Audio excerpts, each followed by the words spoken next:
नमस्कार दोस्तों। तो कैसे हैं आप लोग। उम्मीद है अच्छे होंगे। आज मैं आपके लिए लाई हूँ एक बहुत ही रोमांटिक सी कहानी जिसका नाम है एक लड़की भीगी भागी सी। तो चलिए कहानी शुरू करते हैं। उफ, इस बारिश को भी अभी आना था। शाम के 6 बज रहे थे।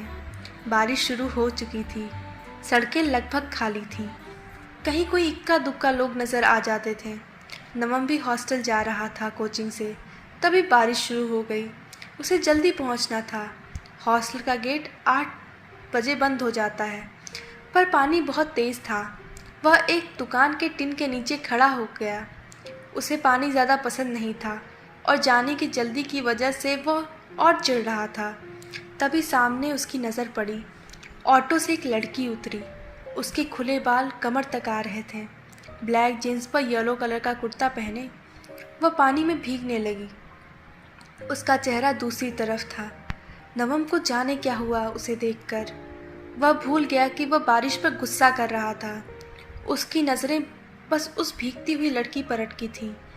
उसी वक्त उस लड़की ने अपने दोनों हाथ खोले और हवा के साथ घूमने लगी। उसके चेहरे पर मासूमियत और सादगी थी। नवम एकटक उसे देख रहा था और वो दुनिया से बेखबर अपनी मस्ती में मस्त थी। नवम को जाने क्या हुआ। वो भूल गया कि उसे भीगना पसंद नहीं है।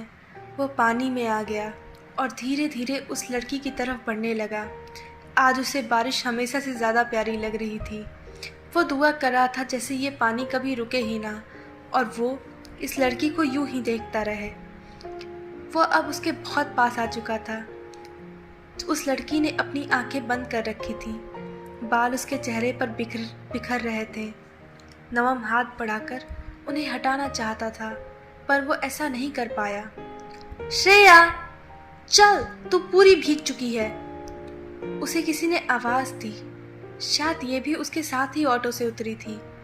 पर वह जाकर पानी से बचने के लिए साइड में खड़ी थी। पर श्रेया पानी में भीग रही थी। उसकी आवाज़ सुनकर वो पलटी और उस लड़की की तरफ देखकर कहा, तानी, बस 5 मिनट, आ रही हूँ, उस लड़की ने रिक्वेस्ट की। तभी उसकी नज़र नवम पर पड़ी जो उसके पास खड़ा था। 1 मिनट के लिए दोनों एक दूसरे की आंखों में खो से गए। नवम तो पहले से ही उसे देखकर सब कुछ भूल चुका था और अब उसका भी यही हाल था। श्रेया, चल, आंटी की डांट सुननी पड़ेगी नहीं तो, तानी ने फिर आवाज़ दी। पर श्रेया को तो जैसे उसकी आवाज़ सुनाई ही नहीं दी। तानी भागती हुई आई और श्रेया का हाथ पकड़ के साइड में ले गई। श्रेया ने एक बार पलट के देखा, फिर तानी के साथ चली गई। नवम को होश आया तो वो उसके पीछे भागा। उसने देखा पास वाली ही गली में तानी और श्रेया एक घर में गई थी।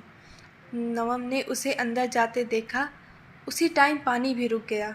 नवम ने ऊपर आसमान में देखा और मुस्कुरा दिया। उस बात को हुए 1 हफ्ता हो गया था।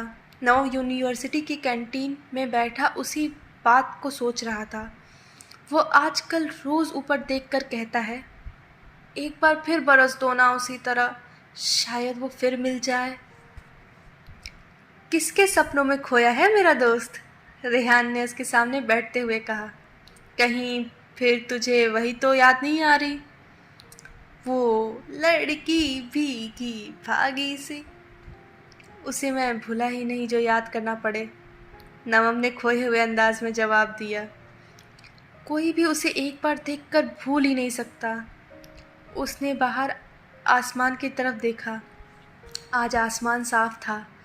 आसमान साफ है बड़ी, आज बारिश नहीं होने वाली, रेहान ने उससे कहा तो वो वापस रेहान को देखने लगा।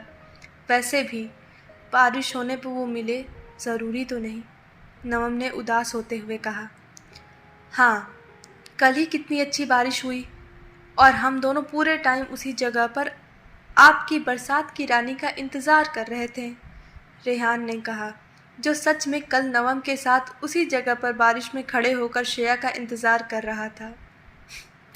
कुछ देर बाद, हम यहाँ क्यों आए हैं, नवम ने रेहान से पूछा। वह एक पहाड़ी पर खड़े थे जिसके पीछे खाई थी और झरना था। बारिश के मौसम था